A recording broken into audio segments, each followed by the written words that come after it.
Okay, so we're going to move to present a few awards. And last year I was asked, for those of us who work in the movement and have been around Wayne Perry, he's the type of gentleman that you don't say no to. And when he asks you to do something, you say, yes, sir, and you try to do it well. And Wayne pulled me aside one day in the Dallas office, and he said, hey, the Sustainability Awards, you need to do those. We're done at the Office of Philanthropy. And he says, and I'll help you. I'll be there. It'll be great. We can raise money around it. It'll be fine. You'll do a great job. So Wayne left. And I got a phone call from, this was actually before the second summit, because about 30 days out, Perry then called and said, okay, so Wayne said you're taking this over. What would you do different than what we're doing? And I had two suggestions. One was, we need to shift the focus to be about our Scout executives and Scout councils and how we can raise more money and how we can reach new volunteers and how we can be more relevant to our communities and how sustainability will matter to Scout councils. It's great that we've catered to a corporate audience, but this needs to be about us. And so Perry goes, okay, so we need to invite some Scout people. And last year we had 30 guests. Dennis, we had people who came last year. And the second thing was, I said, in our culture, I think we need to do an award. And I said, it's not about a silver beaver. It's not about going through the awards program and having all these different requirements. It needs to be about us as leaders inside the organization recognizing other people who we have a tremendous respect for. And so last year we presented 3 awards, and we sat down and we said, we're going to do a corporate award, we're going to do an individual award, and we're going to do a volunteer award, an adult volunteer award. And the youth award last year went to Bowie Tutt, who was with us, and what Bowie is doing in the Aqua for Africa program is remarkable. I mean, it's just absolutely one of those programs that we had to recognize. The first adult leader who was recognized was Brad Haddock. Those of us, many of us know Brad, and he was recognized for the OA and his investment in the AeroCorps program. And that was the first person that we said, we want to recognize Brad. And the other one was a corporate award, and I called Don's company and Don's boss and said, would you guys come accept an award? And they said, we haven't done anything. I said, you haven't done anything. The millions that they give us each year and all these other things, but they helped us on so many different fronts. But it wasn't about what we received. It was about what we respected.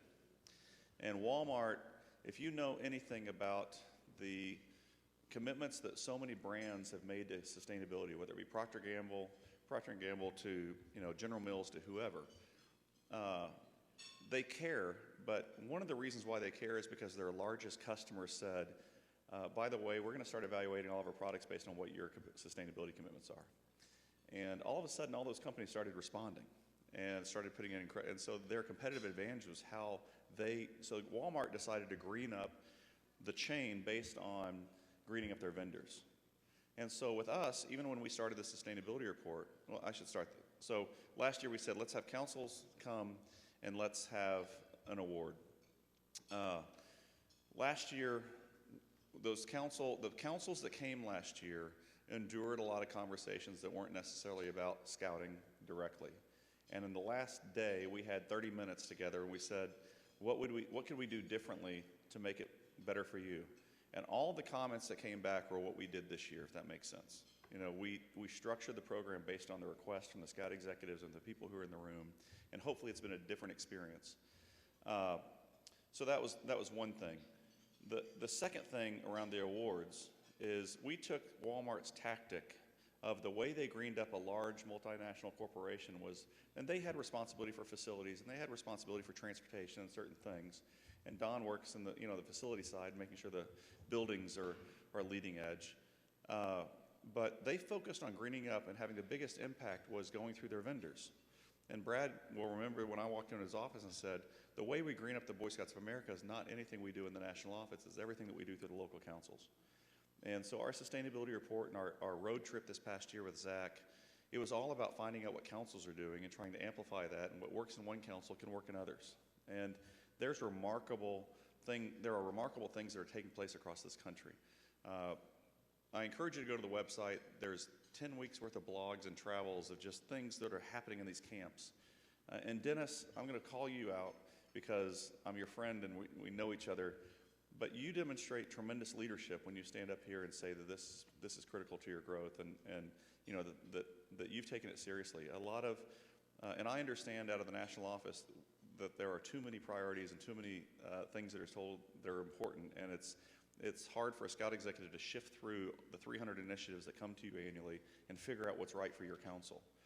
And you know, for us, this is it's been a joy to work with councils that something resonates here. So tonight, this is not the Academy Awards. We don't have any pretty ladies handing these out. We don't have any speeches. Literally, there's no speeches. And actually, we didn't even invite 4 of the people who are receiving the awards to be here. We will present those to them, 6 people actually. So we're going to honor them and read the story of why they were selected. And so Brad, if you would join me up here. So this year's categories include, we're going to give one individual award. You can hit that slide, I believe, on this year's categories. We're going to do one individual award. I have 2 corporate awards. I'll tell you about those. And when I put remote there, they're not here. Last year, Walmart came. It was great for them to come participate in the summit. But one of the things that they said to us was, oh, I wish you would have come to Bentonville and we could have made a nice deal about this. And so both of the corporate awards, I'll tell you why we're doing that, and we're going to their campus and doing that. We're presenting an award for vision and leadership. As we sat around and said, wouldn't it be great to honor somebody who really demonstrates vision and leadership? And then excellence in sustainability and education. Dan McCarthy is not here, but Dan, if you ask him what his biggest challenge is around sustainability, and there's not a property in our system that's been designed from day one with sustainability in mind. The buildings, the roads, the entire structure from the design phase. He will tell you the number 1 challenge that he has is sustainability education. So it's one thing to have a gray water system. It's another thing to educate the kids in a relevant way of why that matters. It's different for kids to eat differently if they don't, what's the education that goes behind it? How do we teach this? And so long term, that's one thing that we wanted to focus on is excellence in education. And then we picked 4 best practices in each of the regions that we're going to recognize tonight. So let's get started. The first one, and these 4 regional awards, each of them, we chose these to be featured in the sustainability report, so I'm going to read about them in the sustainability report, and I don't think a single one of these councils is here. Tom Harrington is here from the Western region, so we'll make him get his picture made. Problem is that we won't look very good. He's better looking than you and I. Okay, here we go. The Sea Scout Base, Galveston, in the southern region. This sparkling new Sea Scout base, Galveston, boasts a fleet of watercraft from dories to schooners, but it boasts something else, a 5-story, 60,000 square foot headquarters built to LEED Platinum standards. Among America's highest for green buildings, it's the BSA's first building to earn this distinction, but certainly it won't be the last.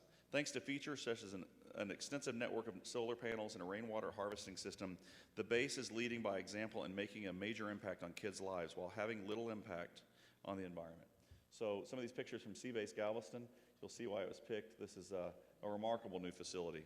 And one of the reasons why we chose this is sustainability starts with design. And when they started this property, they had design goals in mind. And they built the property. All the activities are fantastic, but this new LEED Platinum building is really a demonstration of excellence. So from the Western region, can I have Tom Harrington join us? We are going to honor Camp Emerald Bay. Camp Emerald Bay is a phenomenal property. We also have highlighted this. Congratulations, you didn't know you were winning anything. Water conservation is a major concern in California, which is in its 3rd year of drought of historic proportions. Lakes, farm fields, and golf courses across the state are drying up, and Californians have been asked to cut their water consumption by 20%. Everybody in the state has been asked to cut their water production or consumption. Camp Emerald Bay is doing its part. Over 3 years, the popular camp on Catalina Island reduced its water usage by more than half through a comprehensive set of water conservation strategies. An important step considering that the camp's 4,800 summer visitors use an average of 35 gallons of water per person per day. At 4 cents per gallon, that means a water bill of more than $6,700 for the season. So the camp has installed spring-loaded water fountains and sinks, showers with pull-string faucets, and low-high flush valves. It is diverting gray water into planter boxes and educating campers about water conservation through signage and television monitors that show real-time water usage facts. The result, less water usage, lower water bills, and increased understanding of the need to conserve water. So those of you that were in Zach's session with Brian today and Dave, there was a lot of talk about this and how signage has helped. So Roger, can we get a photo? Did he already get a photo of you? Oh, he did. Good. Good. Thank you. No, that's great. Please. And for those of you that don't know Tom Harrington, I should have introduced Tom. Tom is our Western Regional Director and takes leadership over the entire Western region and joined the national office out of Pittsburgh, Philadelphia, Pennsylvania. I'll cover both. Okay, the third one from the Central Region. I'm in the Central Region, so this is a good one for me. Camp Loud Thunder. Camp Loud Thunder in Andalusia, Illinois packs a lot into its 200 acres, including shooting ranges, 2 lakes, a small observatory, the area's largest ropes course, and a model aquaponics system. How many camps have aquaponics systems? This is one of the things that we really are excited about. Aquaponics is a modern technology with ancient roots that combines aquaculture, so raising the edible fish, with hydroponics, growing vegetables and herbs without soil. In a closed symbiotic loop, waste products from fish provide nutrients to plants, which in turn clean the water in which the fish live. Growing crops aquaponically reduces water needs by almost 80% and recycles nutrients that would otherwise go to waste. The model aquaponics system at Camp Loud Thunder costs less than $500 to build. We can help people raise that $500 bucks. And is helping scouts learn creative ways to enhance their family's food and water security. Eventually, the camp hopes to build a large-scale aquaponics system to grow fresh, locally farmed fish to sell in the community. So you can obviously see why we're honoring Camp Loud Thunder. So for the Central Region, Camp Loud Thunder. Okay, our last regional award is in the Northeast region. Camp Guyasta. Guyasuta. Read this, come on up. Guyasuta. Have you been there? See? Much better. Come on up. Take your name tag off. We're going to take your picture. Yeah, we're going to take your picture. Come on. Camp Guyasuta. Camp Guyasuta is attracting 3,200 scouts and losing $250,000 every year. I'm going to repeat that. Was attracting 3,200 scouts and losing $250,000 every year. Rather than shut down the suburban Pittsburgh camp, the Laurel Highlands Council invested in the historic property, most visibly by building the 12,000 square foot McGinnis Education Center in 2005. The center, which has achieved green level LEED certification, features a dormitory, there it is, dining facility and conference rooms. Today, that building and the rest of the camp's 175 acres are in constant use by scouts, churches, school groups, inner-city nonprofits, corporations, and universities.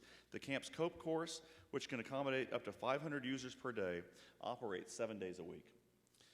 And the council recently unveiled a 1,000-foot-long zip line that runs parallel to and 13 stories above busy Route 28. As a result of these improvements, the camp now attracts 33,000 visitors a year, contributing $50,000 to $60,000 to the council budget. Area scouts have access to improved facilities, and the council enjoys better visibility in the community and better ties with partner agencies. In short, the camp is demonstrating the power of the triple bottom line. I'll tell you about this camp. When we went through the review, absolutely, one of the biggest issues we're facing is the reuse of camps, and the properties committees are overwhelmed with figuring this out. If you want a good test example, this is it. And when we went through this, the creative reuse, the additional features, and making the right decisions that make a difference, this is a fantastic camp. So in the sustainability report, this is featured. I encourage you to use this as an example to your properties committees and alike. So let's congratulate our Central Region, or Northeast Region Sustainability Award. We do have a box for that, by the way. We have a nice box, you can ship it. Okay, so let's move to corporate. Our corporate presentations, last year I mentioned we presented to Walmart. This year we actually met with Hayes Bernard, the reason why we chose Solar City, uh, the main reason why we chose Solar City is the Elon Musk, Lyndon Rive approach of they're looking at the biggest problems they possibly can find, and they're changing. They literally are attacking the biggest things. And you heard the speech from Hayes. I'm not going to replicate it, but they're going to fix energy, and they're focused on it, and the market share and the leadership that they're doing. But I'm going to tell you a story behind the story. And this story involves, I don't know if any of you have been following this, but the Boy Scouts of America have been in the news the past couple of years. And it's created an environment where a lot of corporations don't want to partner with us.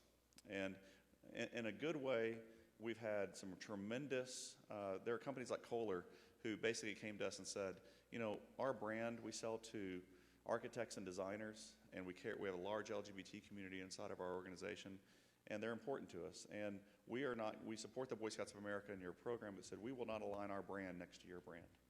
And they said, but if you're serious about training millions of youth in sustainability, we have to be your partner. And so they came and helped us with the gray water system at the summit. They helped us on pricing, saved us millions of dollars on toilets. We needed 3,500 porcelain toilets, and we needed the gray water valves and the whole thing. And they showed leadership demonstrating that to us. Solar City is in a different situation, and one of the things that we were really impressed with them is they're based in the Bay Area. And if you know about the Bay Area, it is a very inclusive area. And as our conversations with them about partnership started escalating inside the organization, there were people who said, why would we support the Boy Scouts of America? And it elevated to their senior management. And what spoke to us about the leadership of this organization, the senior management came back and said, we're going to leave the social dialogue and the battle to other people. Our battle is to protect the environment against climate change, and we will go to battle with anybody who will go to battle with us.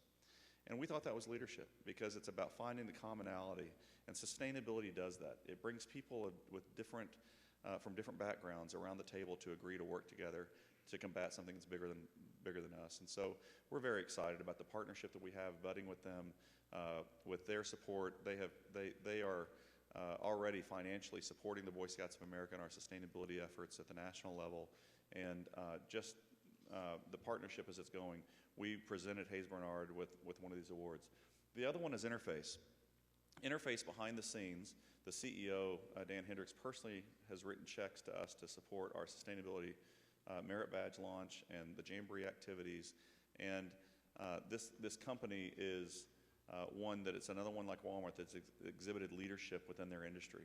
And they have changed from being a company that markets products that are primarily from petroleum products and totally changed the business model. And not only just changed their own company and proven how it's profitable, they've driven other companies to go along, and they've revolutionized the entire industry.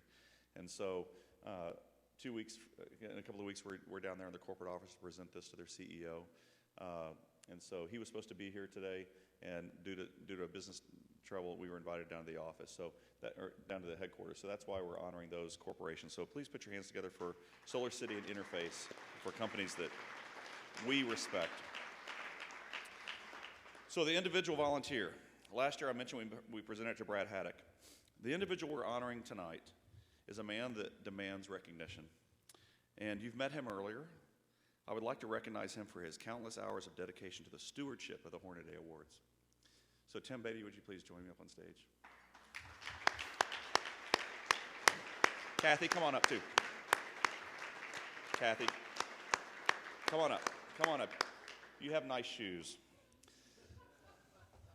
Their daughter works for Nike, and she gave this beautiful pair of running shoes that she arrived in on the airport, and everything would have been great had Tim brought her other shoes. So they went to Don's favorite retailer, Walmart, and purchased some nice shoes for the conference. And she says they're the most comfortable pair of $10 shoes she has ever owned in her entire life. So we've heard Tim speak. The whole reason why I asked you to speak was to give you this award. So now you know. So you really don't like the Hornaday Award? I love the Hornaday Award. One more picture. For those of you that haven't been here, Tim presented a presentation yesterday on the Hornaday Award. And this is an award that only a little over 1,200 people have earned over the past 100 years, the silver medal. And Tim has shepherded this award for the past 20 years, How long? I've chaired it for 18. I've been on it for 23. So do you want to say any remarks or anything? You good? I You don't have Speechless. good? This never happens. Well, it did happen when they gave me the Gold Hornaday. That was the only other time in my life I'm speechless. I do want to thank John and Brad, and as John's taking over the advisorship over the Conservation Committee and the Hornaday Committee, having the opportunity to highlight the award here at the Sustainability Summit, to have it included in your thoughts as you move BSA forward in sustainability, as we enter into the second century of conservation awards with the Boy Scouts of America. I appreciate it very much so.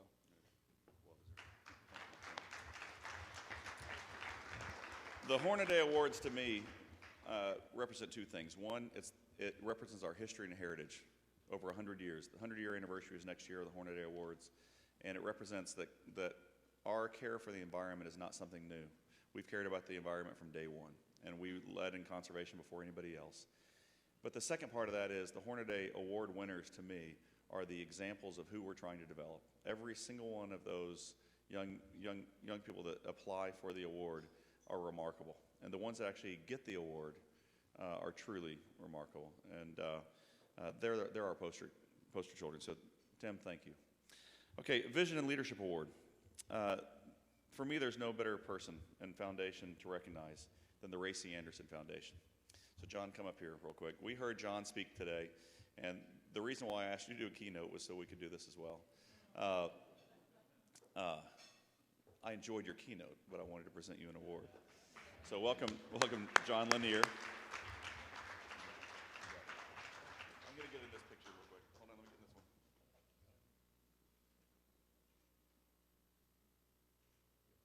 We're good. For those of you that are not in the room, Ray C. Anderson was the founder of Interface. Now, I can't give your 20-minute keynote. I'll give the 20-second recap. Ray C. Anderson was the CEO of Interface. Many of you in the residential world will know floor carpets. It was a revolutionary story where he caught the vision to do square carpet tiles instead of big pieces of carpet.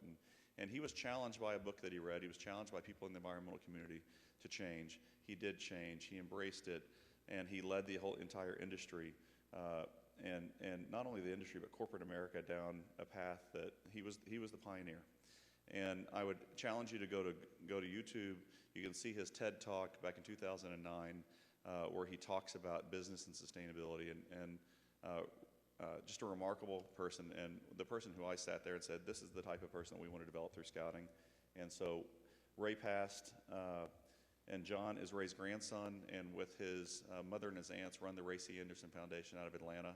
And they are advancing Ray's vision on sustainability and also with youth efforts. And John's a personal friend and one that we had to represent Ray. And I hope you accept this in the spirit that it's given. It's just out of tremendous respect that we hold for Ray and honor him. So thank you.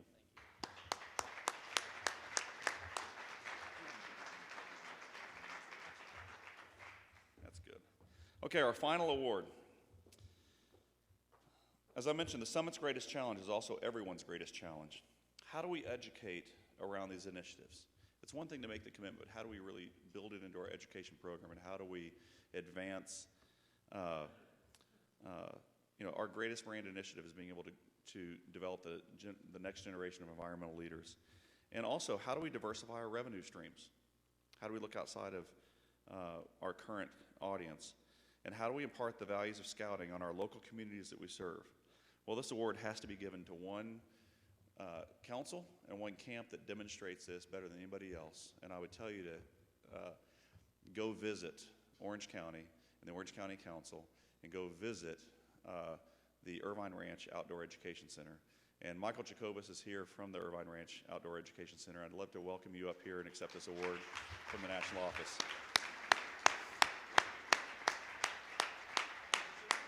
Thank you, sir. Appreciate it. I'm getting those pictures too. Good. Thank you. Thank You want to say you. anything? You good? I already said You already said anything. All right. So with that, the awards are done. Big music, yay, yay, yay. But I do want to say thank you. Brad, would you like to close the conference with a few words? For you baseball fans, believe me, I know words don't have to be spoken eternally to create a legacy. So, to be brief, all of this was for nothing unless you go home and act. All of this was for nothing. If you want to feel good, watch an episode of the Care Bears. If you want to be effective, be a scout. As importantly, be a leader. Mark Twain has a great quote, and I've used it several times. Some of you may have heard it. Thunder is loud, and thunder is exciting, but it's lightning that really does the work. Go home and be the lightning. Thanks so much for being here. Be safe in your travels. May the Lord bless you. We'll see you next year.